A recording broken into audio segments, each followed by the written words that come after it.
Tailgate.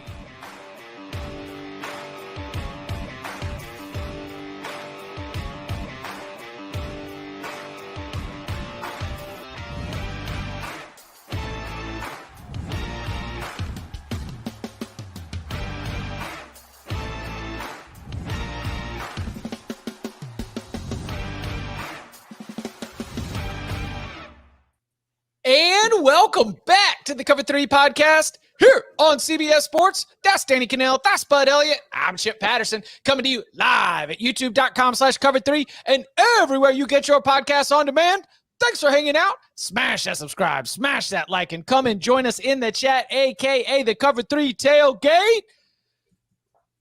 Minor news in college football here over the last, 48 hours or so. Maybe more coming by the end of this show, watching live. Who knows? Danny, Bud, we're going to tackle a couple mailbag questions. The live chat is going. We've got some huge news on the recruiting trail. We've got some huge news in terms of a team that we've been talking about a lot to keep an eye on in 2024. But I don't want to drift from the point here. Bud, you were on a plane when this news dropped yesterday, so we haven't gotten a chance to hear from you. So I'll let you get first word. We've had some time to digest it. We've had have you seen the fake flight tracker? No. Okay, so somebody sent like a flight tracker, and it was from Eugene to Tuscaloosa. And they're like, oh my gosh, like this is obvious. This is going to be Dan Lanning. But because I'm a capital J journalist, I looked up the type of plane that it was on this flight tracker. It was a military surveillance plane. So unless Dan Lanning is sitting shotgun in a military surveillance plane to Tuscaloosa, be careful out there, y'all. Be careful on social media and whatnot. So we've gotten to the crazy point. Where are you at? Nick Saban retiring, where Alabama goes next. What is the most interesting thing to you here at 11 a.m. Eastern time on Thursday? Okay, so just PSA, head coaches at the major level, right? Not like in the CUSA or something, but like for major jobs, they do not go to campus to interview. Do not go to campus to interview. They do not do it, okay?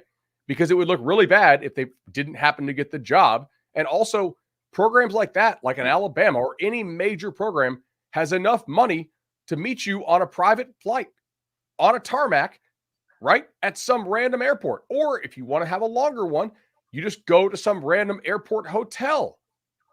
Guys, this is just not how this works. Like, I know a lot of agents and they laugh at this kind of stuff hard. It's just not what happens. Now, coordinators or something, that does happen. You know, like lower level stuff, yeah, like the school's like, hey, you come to us, right? Because it's not going to really upset the apple cart. It's not going to get people going. There is zero chance that Dan Lanning goes to campus to interview. If you did happen to see Dan Lanning on Alabama's campus and you're a reporter, guess what? Break the story that they're hiring him It's done. Right? Like it's not like, hey, I'm breaking the story that he's here to interview. No.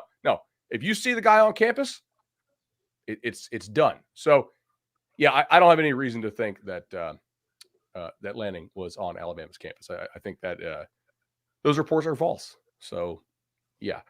I was just thinking about like all of the ways that Saban has changed the sport, and one of the reasons why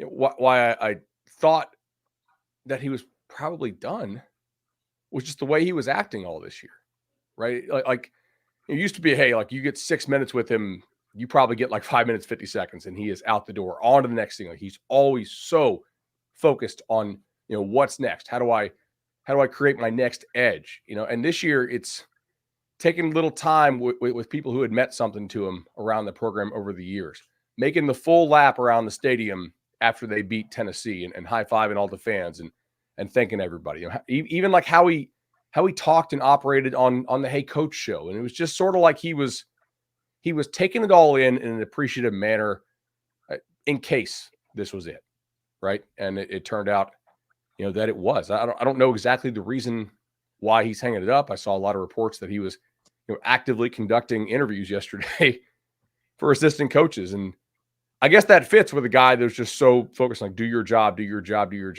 until it's no longer your job.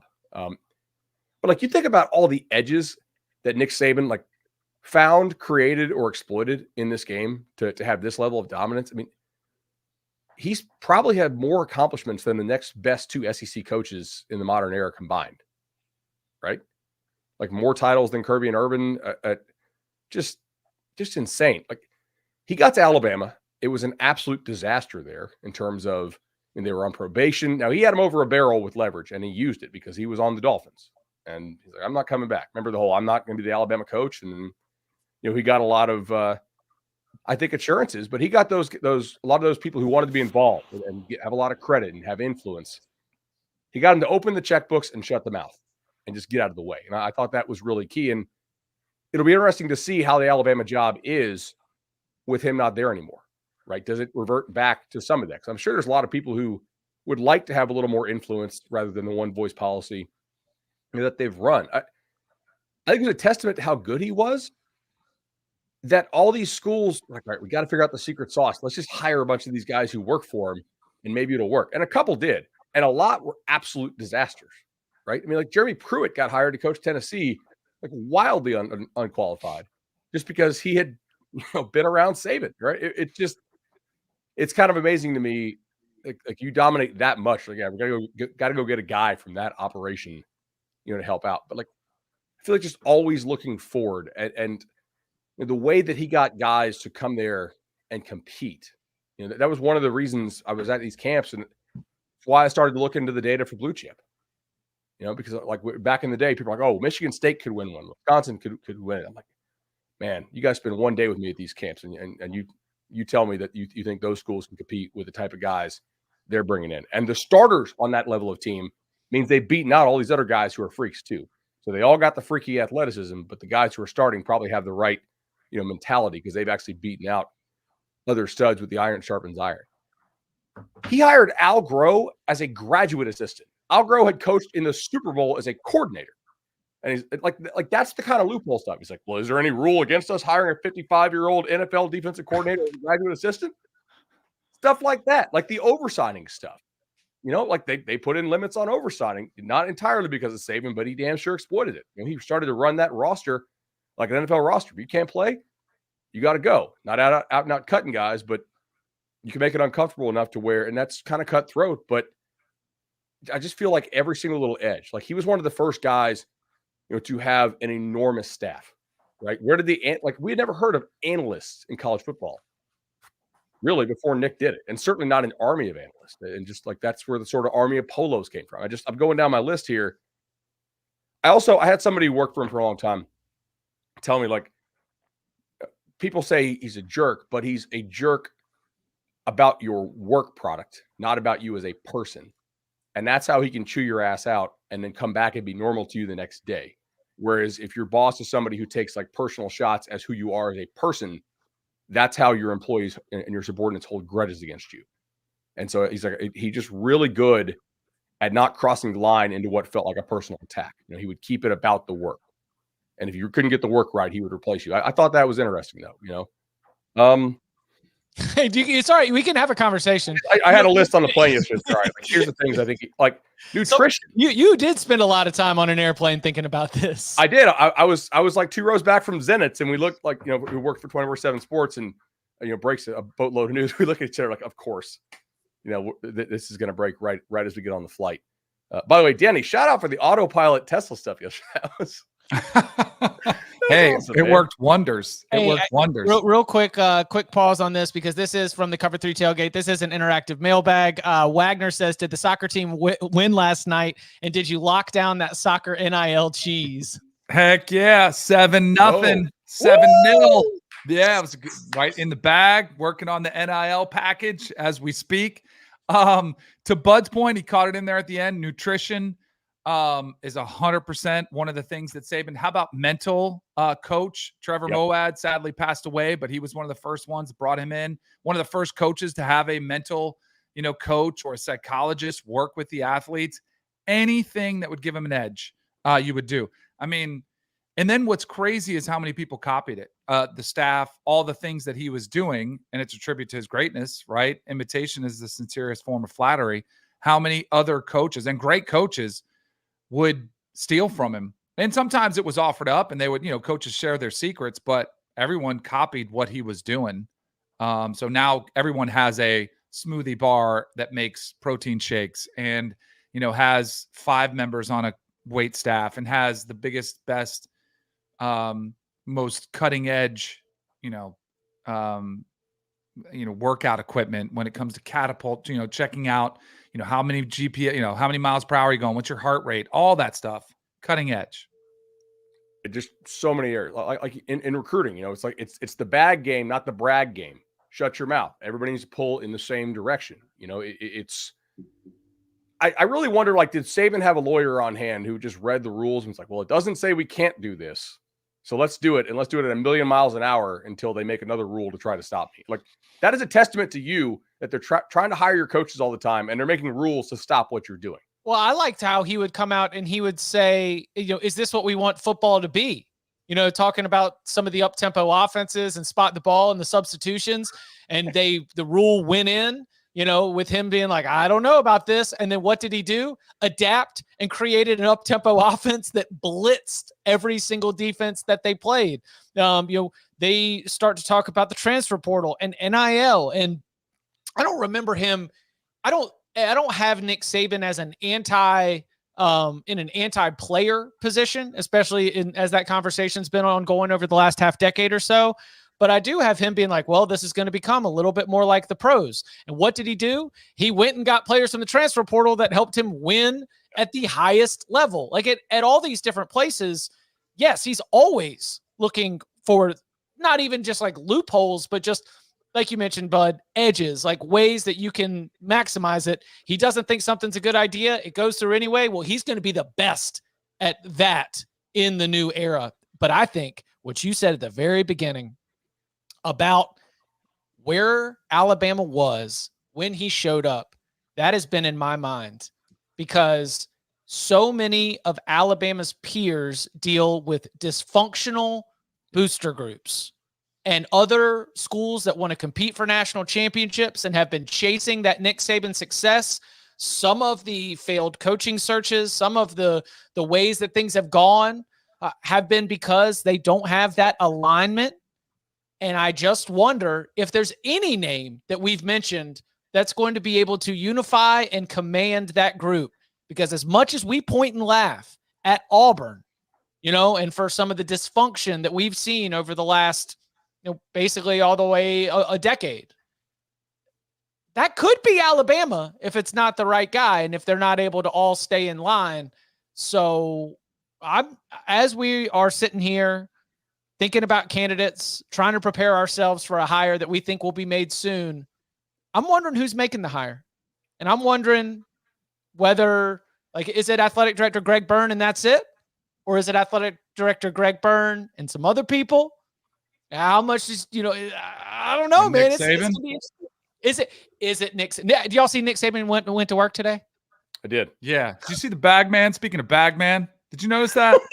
He has a guy go take. It wasn't like big luggage. It was a briefcase, and he's got a guy that's like P. Diddy having the umbrella guy that just carries the umbrella in the sun. Right? Like that probably saves Saban 2 minutes from having to walk down the hallway to put the bag in his office, right? Yeah. If you add up those 2 minutes over the course of the year, that adds up, Danny. It's all about efficiency. Yeah, he doesn't waste any time thinking about his meals. They're all prepared, they're all the same every day. It's all the same every single day. When I have my peanut butter, cup of coffee, little Debbie cakes. Two little Debbie cookies. When I have a peanut butter and jelly and an apple, I find it restorative. I'm doing my Nick Saban impression. I'm just keeping it right down the middle, exactly what I need through and through. We were having a little bit of fun before the show. Actually, let's go ahead and get to the recruiting side of this, because we're already 15 minutes in and we've got a lot of business to take care of. Really? Wow. Yeah, exactly. 5-star wide receiver Ryan Williams has decommitted from Alabama. There's a 30-day window that has now been triggered by Nick Saban. We talk a lot about all the changes to eligibility and when you can transfer, when you can't. 30 days, Alabama players can leave without penalty. Bud, do we think that there's going to be a fire sale coming out of Tuscaloosa? Yeah, I was curious what was going to happen with some of the assistant coaching moves at Alabama, right? So Kevin Steele retiring, right? Or did he retire? I think he's retiring as well. Like, was T-Rob going to get that D coordinator job? Because I don't know if T-Rob was Travaris Robinson, who's a really good coach. Was he going to stick around? My understanding is that his contract was set to expire at the end of February. Like, if he didn't get that job, I mean, he would be an extremely attractive candidate to some other people, Georgia, who might have finished second or third for a guy like Caleb Downs, obviously, who, is pretty tight with T-Rob. So, I believe Bama told the players, like, hey, sit tight, don't make any moves for 72 hours. I think that was Matt Zenitz and Talty for 24/7 Sports reporting that, which I think it's like, hey, that's fair, right? Like, guys, it's Nick Saban. You came here to play for him. You probably came here at a bit of an NIL discount if you're one of the younger guys, because Bama does not do a lot of the NIL for high schoolers. They really do try to stick with the, hey, you're coming here because you're coming to play for the GOAT and be developed. I think it's like, hey, sit tight, give us that courtesy, and the next guy we hire will be fully endorsed by Nick. But there are certainly programs lining up to take a look, because this roster is absolutely stacked with talent. And they have the 30-day window, as you noted, where they can still transfer to another SEC program as long as you can get them in. And this is the thing, like, if you're on the quarter system, this is an advantage, whereas some schools have already started and they have some games they can play with online classes and whatnot to get you in. Yeah, you got like a 15-day window. As somebody who flirted with academic eligibility issues, I'm very aware that you can find ways to, get in and out of classes after the drop ad date. I'm old enough. I had like a 3-credit F at Florida State because back before like computers, you had to go drop your classes in person. Mm-hmm. And I dropped it and lady stamped it, but it was after the deadline to drop that class. And I came back and like, well, not our fault. She stamped it. Hey, you still made it into law school, so you did something right. But it almost looked better. I think it's like mostly really good grades, and then like just a flat out F is easier. Hey, that's somebody that overcame adversity. Good for you, bud. Exactly. So yeah, I obviously Alabama's roster is extremely stacked, and other programs will be taking a look at it for sure. The Ryan Williams thing, Auburn has felt like they were a serious contender for Ryan Williams for quite a while. He's a legacy. Their receiver class is incredibly stacked, as we talked about seeing Cam Coleman at the Under Armour game. They also have Perry Thompson. I put in a crystal ball for Ryan Williams to Auburn. Not a crazy high confidence one. Like Coleman, I was dead sure was done like a month before he did it. Williams, I think that is most likely. A&M is also in this. A&M hired Alabama's former receivers coach who had recruited Williams. So we'll see if A&M actually has a real shot, but we will see.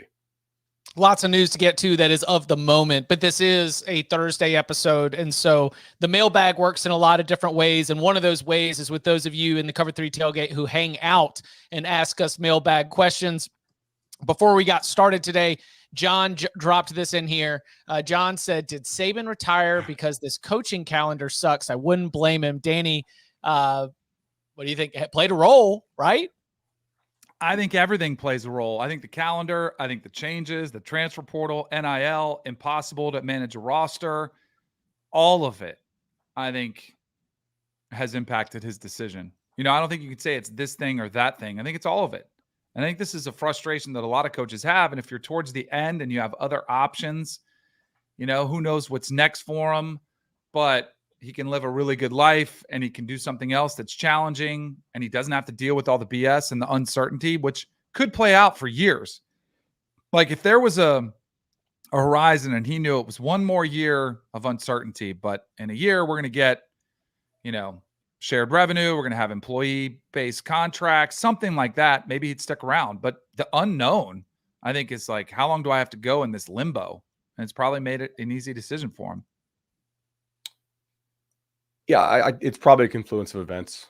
He also he told his team, according to the reporting, that there were health stuff and just age stuff.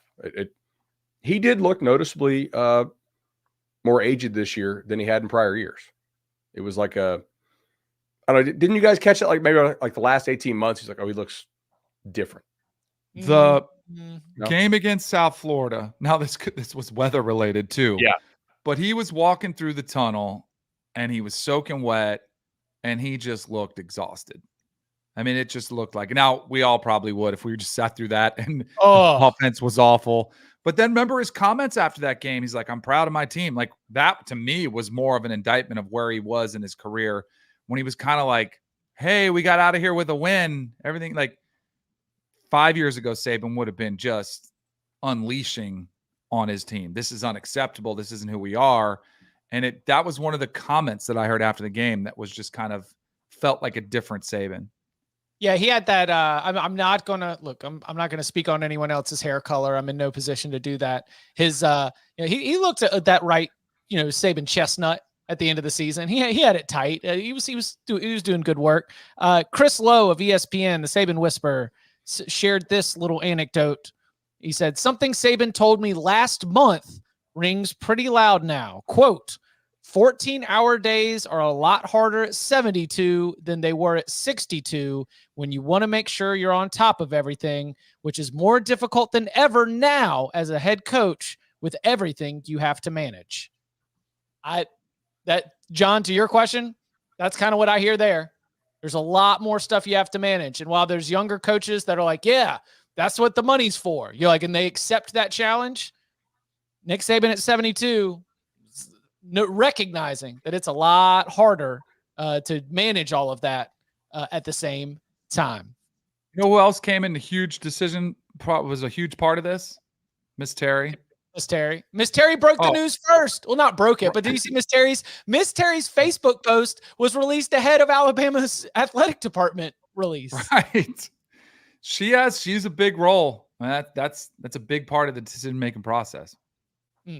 Speaking of releasing a statement and circling back to Chip's question about who will make the hire, if I had to guess, I bet like Greg Byrne knew that it was a real possibility, right? Totally. Like I don't know.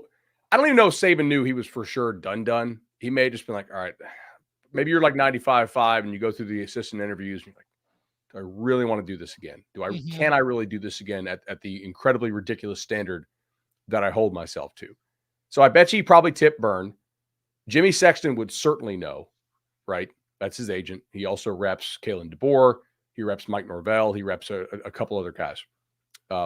James Franklin, I believe now. So yeah, I bet you those three knew, but I don't think like many other people knew. I think a lot of people knew it could happen, but I don't know how many people knew the likelihood of it. And I think you can tell that because Bama did not have a statement ready to go. Right. That took like probably 90 minutes after Chris Lowe's report that it was going down. So it's not like Byrne had his PR person, hey, type this, has got to be on the DL. Like they kept it real tight. Jake, Cover 3, do you think the hire is already done? Hey, how about this? Coming up on the other side, latest update on candidates and answering Jake's question. Do we think it's done? Or when should we expect it? Next. Run it back. No point, no fear, no fame, no story, no blood, no pain, never overthrow me. This is my name, this is my story. This is my town, my territory. Welcome to the show. Welcome to the end of the road. You want to win it all? Better be ready to go. Back here on the Cover 3 podcast, continuing to answer your questions and discuss Nick Saban retiring at Alabama, the greatest of all time, leaves the coaching profession. Alabama, one of the best jobs and one of the best programs in college football history, looks for his successor. Jake asked, do you think it's already done? I think it's a good launching point for us to get into the other ongoing part of this. Who do you think it's going to be? Who's in the running? And what kind of timeline should fans expect? I don't think it's already done, but I don't think it's going to take like more than a week. I imagine they know generally a relatively small pool of people who they want. There's probably some long shot candidates that they need to call just to kind of check the temperature on. And, after you get some of those no's, then you go to some guys that you think you have maybe a more realistic shot of getting a yes from. Like I would call D'Amico Ryans at Houston Texans, but at the same time, he's He's got the offensive rookie of the year quarterback, and then they got a playoff game. Like, an NFL job is better than the Bama job, typically, right? Like, especially following up Saban, the pressure is going to be ridiculous. And if you have an actual quarterback in the NFL, they don't graduate. Okay, if they're the dude, you generally keep them. So you'd probably give a guy like that a call, and then you get on to some more of the college candidates. I would think. I think they've got a list that's probably 2 or 3 deep, and they feel like they can get one of those 3. Mm-hmm. And I think they knew it before. I think Greg Byrne was in. I think he knew. I think Saban gave him a heads up. I don't think Saban leaves him in the lurch, but I bet he gave him a greater than 50% chance sort of comment. Right. Make sure you have a backup plan. I'm not sure, but just in case, make sure you've got your list. I think they do want to get it done quick. I mean, that's what everybody's kind of reporting. I mean, I would think by tomorrow night, by Saturday, you'll have some sort of announcement. I also think it is important to get it right. It doesn't mean you can't do both, but it's not like you're not going to do well at Alabama. I mean, we talked to open the show. I don't think it's going to revert fully back to what it was pre-Saban. It's so much more corporate now, you know? But getting it right is really important too. But I think they'll have it done before Monday. Don't you think, like, getting it right, like, they're going to get a home run higher, like whatever we grade it. It's going to be Stoops a home run higher? Well, but all these guys have some question to them. Like, all the dudes on these candidate list have some real questions. So is Mark Stoops a home run higher? I don't think he's going to be the coach. No, I don't think he'll be perceived as a home run higher. Okay, I'm trying to, like, set our is Lane Kiffin a home run higher? No. I love Lane. I think Lane Kiffin would be a disaster in Tuscaloosa. Yeah, I don't think that I don't think Alabama would consider Lane Kiffin. Is Dabo Sweeney a home run higher? Boy, not according to fans that were outside. They were chanting anybody but Dabo. No, but anybody. If I'm Greg Byrne, I do call Dabo. I'm like, hey man, we're not about developing young men and all that kind of stuff. We're about winning. Okay, you still recruit high school really well. You're still a damn good football coach. You got 2 rings and you're not old and you played here. Right. If you're willing to do the NIL thing and you're willing to not carry 10 to 12 guys on your roster every year who can't play at a championship level, then we're interested in talking. And if you're not interested in doing everything it takes to win, which Dabo is not interested in doing right now, then I'm going to hang the phone up and call the next guy. Hey, but I would make that call just to kind of see that, hey man, this is what we need. This is what we expect to win. Hey, Danny, you think that Greg Byrne gives Dabo a little road to Damascus sort of references? See if scales can fall from his eyes and he can see the benefits of running off players and using the portal to enhance your roster? Well, that's what I was going to say. 3 years ago, pre-NIL, pre-portal, yeah, I'd be a home run. But I think to Bud's point, I mean, I know he's, going to make some adjustments, but I don't know. That's why I think it prevents him from getting it. Don't you think they'll because we've had fun before. I remember the Gators thought they were going to get Scott Frost, which probably was a blessing. They did not get him. Texas has had, we're going to get Urban Meyer or we're going to get Nick Saban, like whatever ones they were going after. Almost every school, or not almost every, but a lot of schools that viewed themselves like Bama, we're going to get our guy. And they make a change. They fire somebody with no plan. And then they go to 4th, 5th, or 6th choice. And it's like, that's who you ended up with. I don't think we have that with Bama, right? I think whoever they get, it's probably going to be a unanimous, makes sense. Now, there's no one perfect, to Bud's point. They all have question marks, but I think they'll respond. I think the fan base will be excited about the future. Yeah, we miss Coach Saban, but hey, here's a fresh one. Here we go. Let's get behind him. Right. I mean, I think Dan Lanning is an elite level coach. He clearly knows how to do the Saban and Smart recruiting playbook. He worked for those guys. He's been in the league. He also has on paper, $20 million buyout, but I heard Feldman last night. He said something that I had heard as well behind the scenes, which was that the buyout is actually more than that because of the way it's structured. So, yeah, it's Bama, and yes, they haven't paid a buyout in 15 years, so they probably should have plenty of scratch. But if it's a lot more than that, it is like if it's 30 or 40 or something like that, that is potentially prohibitive. But Lanning's also What's the best win he has? And again, I think Lanning's an elite coach. If I could go get anybody for Alabama, that's who I would get, as long as D'Amico Ryans tells me no. But he doesn't have any big wins. Ryans thing. It's interesting. I just think he's a really good coach. He played there. He understands the system. Saban has a ton of respect for him, thinks he's brilliant. I think he might be the best one available. I just don't think he does it. I think he would tell him no. Like, he's set up at quarterback. He's set up on defense. They made the playoffs year one. That's one where I think they would possibly swing and miss. There aren't many, but I think that's one they wouldn't, just a quick no. What's Lanning's best win? He beat Utah. He beat a limping, bandaged Utah team, but and he beat them last year, 20-17. He's got 2 wins against Kyle Whittingham. I think his best wins are on the recruiting trail. Oh, okay. There you go. Trick question.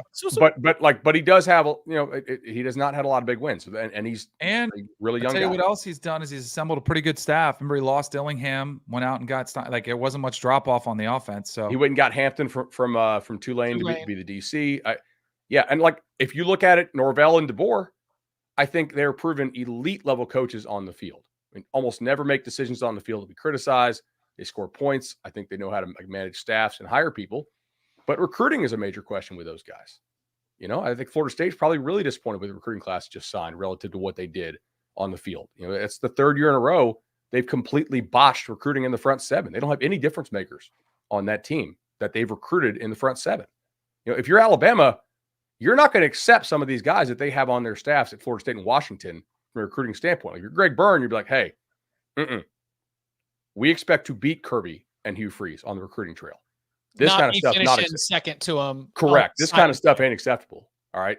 We're not doing this 10, 12 transfer portal guys and being really good. We want great, and good is the enemy of great. So everybody that they would consider has questions. I've got Lanning, real quick math, 8-5 against top 25 opponents over the last 2 seasons. A lot of opportunities, they're in the Pac-12, but 2 losses to Washington this year, obviously. And then a loss to Washington last year to go with a Oregon State loss and a Georgia loss when they got beat 49-3 at the beginning of the 2022 season.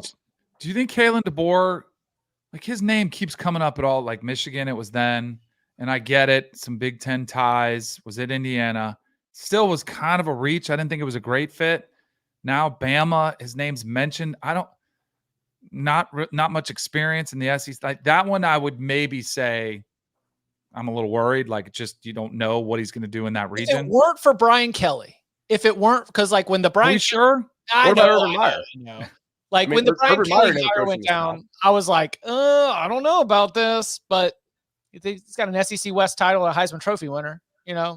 I mean, the number that would concern me there is 36. Washington just played for the national title, and they finished 36th in recruiting. Yeah. That's kind of the concern, I think, with DeBoer and Norvell. They have not shown that they can recruit and win the big time battles and hire. You got to have the right balance on your staff if you are taking one of these jobs where the national title is the expectation. Okay. And the balance, between coaching and recruiting. And some of these guys who are more ball coaches than they are CEOs, they lean a little more towards the coaching aspect when it really is about getting as many genetic freaks on your roster as you possibly can. But again, I don't think there's really any bad choices that they can make amongst any of the guys we just listed. They're all really good. The Cristobal thing is hilarious because I really badly want to see kneel down botch 3.0. But if you put Mario Cristobal in Alabama, he would sign 25 of the top 27 players in the country. It would be just completely nuclear. If you saw my eyes bug out, those of you watching on youtube.com/cover3, it's because not Danny Cannell, but Danny Grayson, tailgate, just dropped me with this one. Do you believe? If Mike Norvell goes to Alabama, then Florida State has to make a hire. And if Florida State has to make a hire, do you believe? Would you go for the former superstar? Greatest defensive back of all time, Hall of Famer. What a great recruiter. Couldn't say a good thing about him. Not a graduate of your university, not technically an alumni. But I believe he has a degree now. Yes, he does. He did. He made that clear. That is important because you cannot be a head coach in the state of Florida at a state school if you don't have your degree.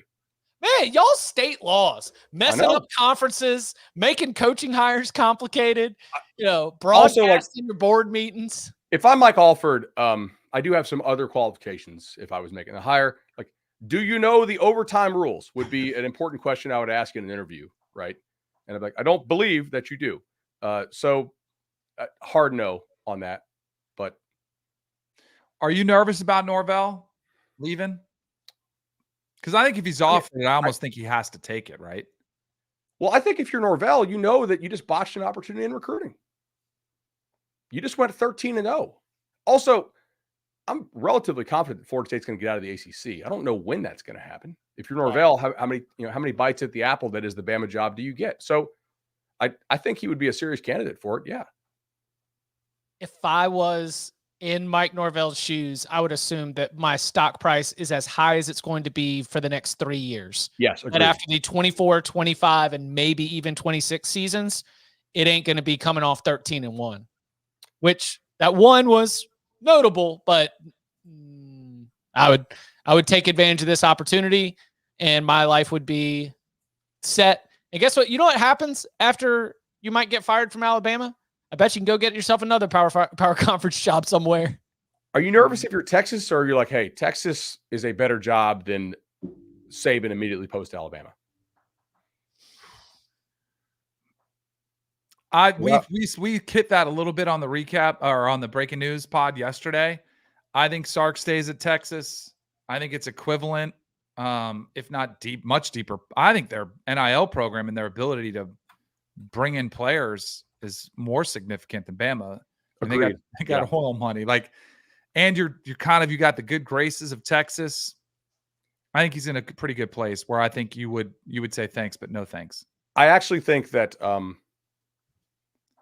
of the guys we listed, Florida State, Oregon, and Texas have definitively better NIL than Alabama does, I believe.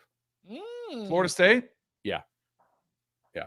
I think they were one of the highest payrolls in the country last year. But that's important because whoever Alabama hires, kids will not take a discount to come play for the new guy like they did to come play for Nick. Correct. That's fair. I mean, you can say Alabama, like Quentin Williams, has told us about the experience. You just start walking through that hallway and you just understand the greatness. But guess what? That greatness was the pitch of going to the NFL and being coached by Nick Saban. So different kind of situation there. Any chance, Urban Meyer?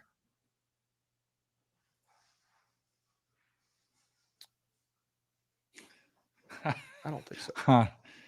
There's always a chance. It's college football. I don't think so. Do you think is there anybody that we are missing from Burns' connections to the West Coast? Because he was at Arizona before he was at Alabama. What else? What are his other West Coast connections that you're thinking? I mean, is he going to is he getting Lincoln Riley? Is Lincoln Riley going to up and leave USC and come to Alabama? I don't think so. I don't think so either. He spent 8 years at Arizona, so he may. I don't know. Someone said, "Come on, Greg, bring it full circle. Get Rich Rod. Let's go." Oh, gosh. He hired Rich Rod at Arizona, and hey, you know what? Maybe you can hire him at Alabama, and that whole Rich Rod to Alabama thing can actually happen. What was it? I guess that would be 2007. So 17 years after Rich Rod said no. Yeah. No matter who they hire. What's the over-under on how long they last? 4.5 years? If it is, I think we'll see. I would go over if it is Lanning. I think his age. You need to see who it is. I need to see who it is. I think his age is part of the selling point. He is jumping in to. We need to do this. There's a bright future here, and he'll win enough on recruiting trails that even if he is losing 2 to 3 games a year and getting everybody real mad at him, I think the off-season wins will be enough to, keep the angry mob at bay. I don't know if it's an older coach and he's not picking up the wins on the field or on the trail. It could be under. I don't know what's Danny, the oldest they would go. Leipold at 59 feels like no. Correct. Man, as great as we think he is as a coach, I just don't know if they're celebrating a coach from Canada. It's a different job. Right. there's like 15 or so jobs where I think you can argue coaching is a little more important than recruiting. And to me, there's 18 jobs where there's one goal: get the freaks and get a lot of them. Okay. Because you can hire enough analysts and all those kind of guys to help you with the X and O's and player development, right? You got to have the guys, because remember, analysts can't go recruit off campus, like the dudes who make the relationships. So like Bama is one of those jobs to me where recruiting is the most important thing in my consideration. Now, obviously managing a program is super important. You can't be like a 0 in some areas and get the job, but like, we don't know how Leipold would do if he's trying to do big time recruiting battles. Just don't know. It's probably too risky because of the unknown. So Lane Kiffin is 48. Mike Vrabel is 48. Lanning's obviously in his 30s, much less than that. If they get Vrabel and he kills it there, Ohio State fans are going to riot.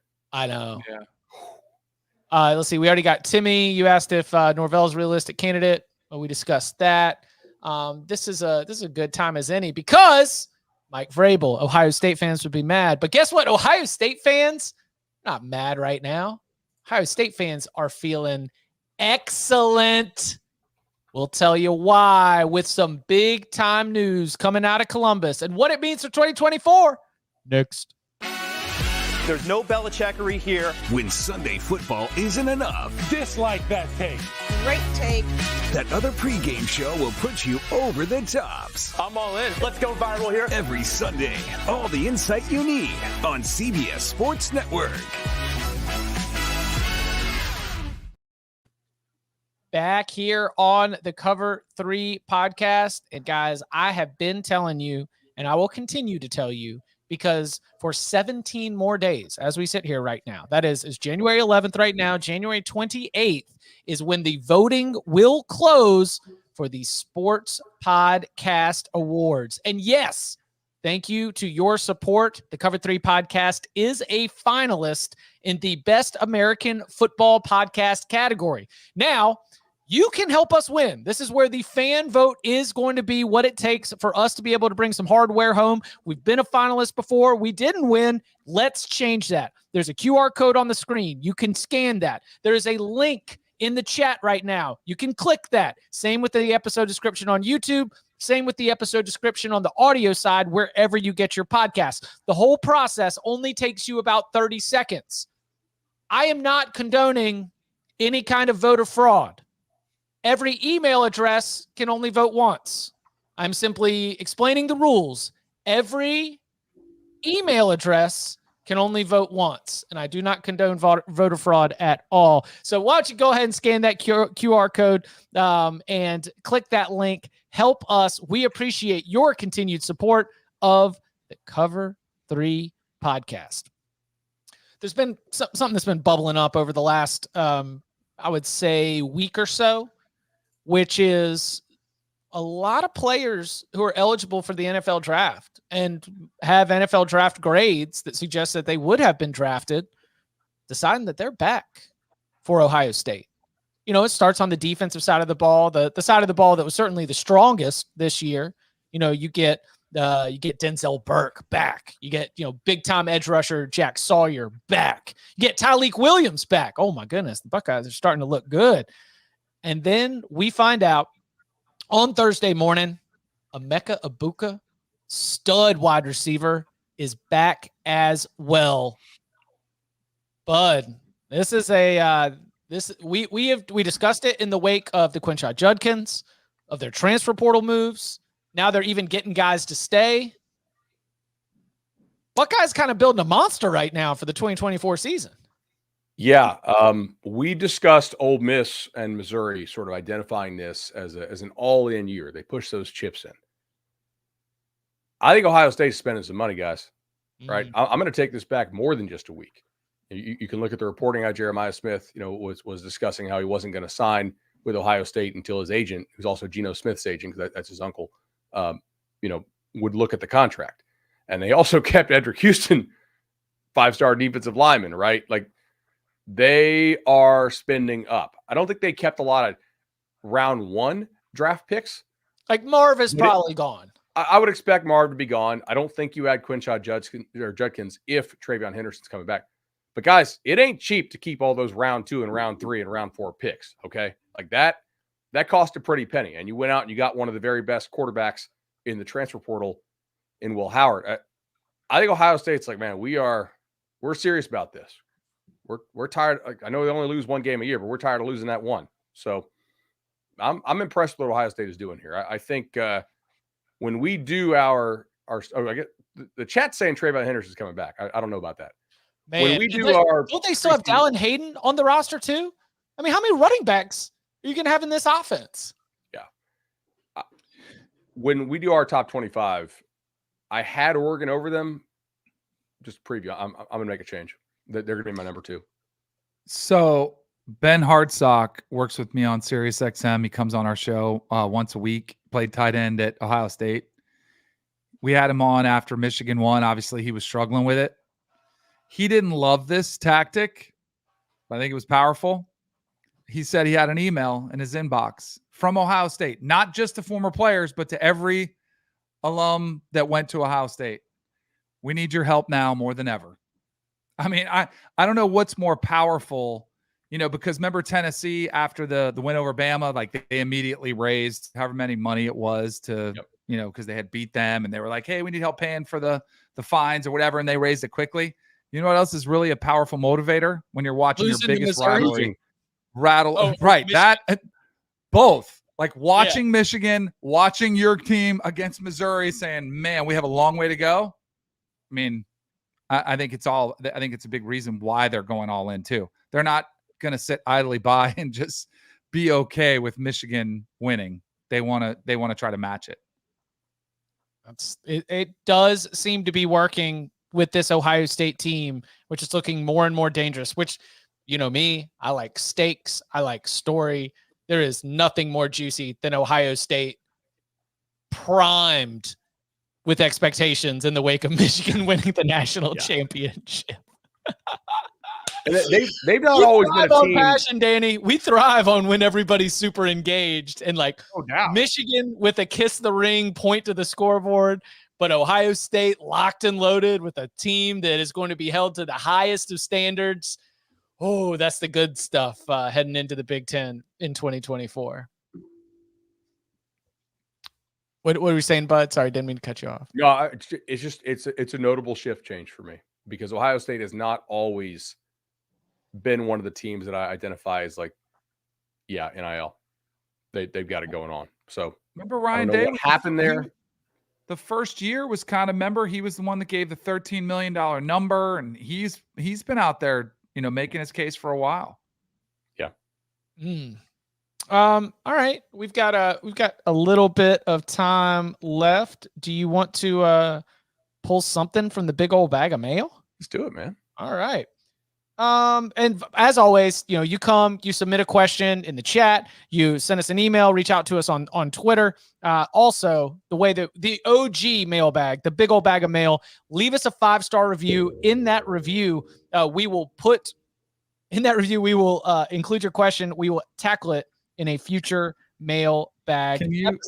Yes. Can you ask the first one? Yeah, absolutely. On our doc. All right. Here you go. This question is from Brian. Okay. Brian asks,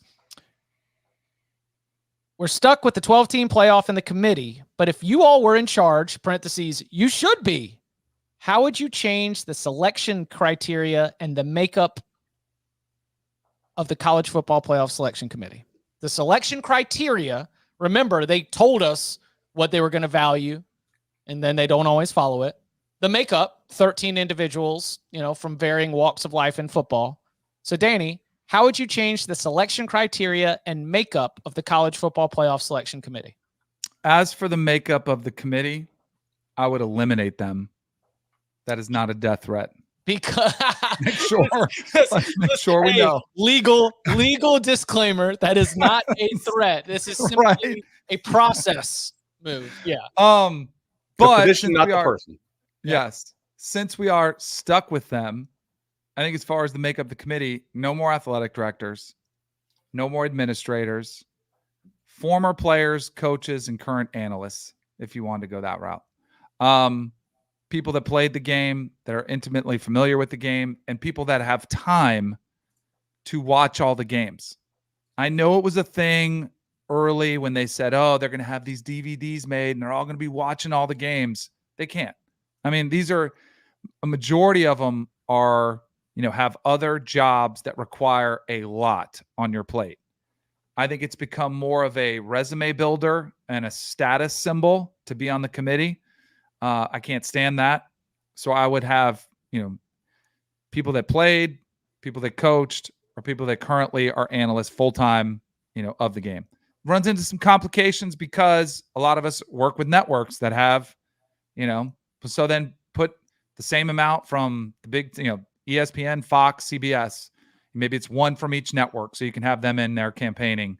And then for the criteria, I'm not as caught up in that. I don't know. I think we got so much into strength of schedule. We got so much into the analytics side. I don't even know if you put it out there, because all it's done is it's had people attached to certain criteria, and it's just varied by year. And it's been basically, it's been like a answer key that you're given this cheat, you're given the answers ahead of time so you can explain it any way you want to. So I think the model has to be the 4 conference champions plus one, plus the group of 5. Mm-hmm. And then you just call them wild cards, whatever you want to call them. I wish there was a way we could eliminate them. Again, not a death threat, but I wish there was you had the second best team, third best team from the Big Ten SEC, because we know they're going to get multiple teams in. So let's just make it however they finish in the standings. And then you figure out Big Ten, you figure out SEC, how you're going to determine who the second, third best are. Basically give them out bowl bids. There's a playoff spot that is Big Ten 3. Yep. I'd be okay with that. I get it. Those conferences are mega conferences. Yeah. They have a lot of talent. I'm okay with that. but if we're going to go down a really slippery slope again, where they're going to be pushing for 4, they're going to be pushing for 5 some years. Look how deep we are. It's just, that's kind of my early thoughts. I like the question. If you want to give them 7 and the other 5 are up for debate, I think that's fine. Actually, as far as teams that can actually win the national title, I think how many teams that are not in the Big Ten or SEC? No. The question's about the selection criteria.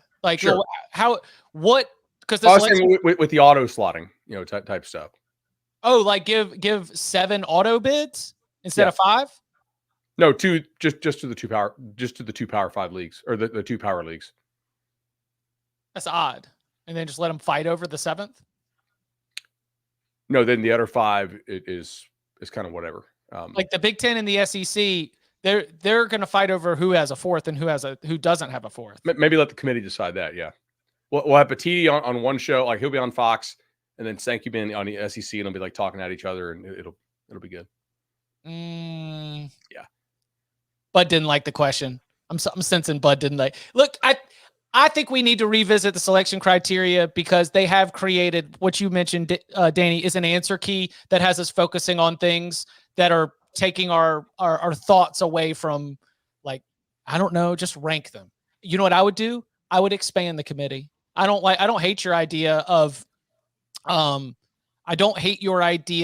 creating, something that is more people who cover it all the time, because you know what? The AP Top 25 and the coaches poll have some ridiculous voting that we like to point out, but sometimes it makes more sense than the College Football Playoff Selection Committee. And I think that's because they just have more voters. And when you've got more voters, the wild opinions end up getting evened out in the aggregate. So I would expand the committee, and that way you've got a little bit more of a consensus.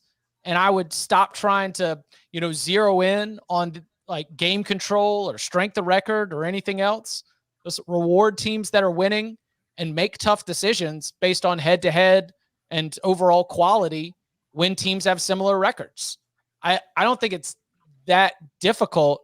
I just think that right now 13 is a very, very small number of individuals for them to all carry the weight of some of those big decisions. I agree with that. We have more humility than the committee on this show. on our Saturday night recap, none of us got eyes on it. We don't know. Oh yeah. There's no way these guys work their real jobs, which is like to being an administrator at NC State, and they get eyes on all these games. There's no way. It is our job to watch the games, and we can't get our eyes on all of them. That's why I think the committee's largely flying blind, honestly. Same. It's all a sham. I mean, it's a sham. We've been over this, but it's impossible. It's impossible to ask them. Like you said, it's hard for us to watch them. It's impossible for them to watch them all. And yet they kind of fake it. And I also think it's why the coverage of the sport impacts the way they vote. Because I think they watch the shows and the big games where there is an analyst campaigning for a certain team. Boy, this team looks great. How, you start the conversation during the broadcast. I think that's what they watch more than breaking down the coaches in the booth when it's like they each get to talk about their own top 6. And now let's get that debate started. Absolutely. I think that impacts the way they vote. Lanning is staying at Oregon, according to Matt Zennett's multiple sources. Woo! Oh boy. He's got a great situation there, man. No. Do you know what that means? It means they do have their guy. When you get the flurry of not in I'm staying. Oh, that's true. Well, but he also had to combat the ridiculous report that he was the inaccurate report that he was in Tuscaloosa yesterday. I was very upset.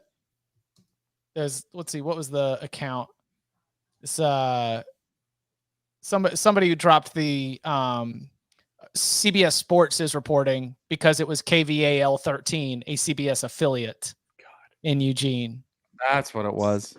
Footballism on Twitter. Dan Lanning is currently in Tuscaloosa visiting with Alabama. Mind blown emoji per CBS Sports.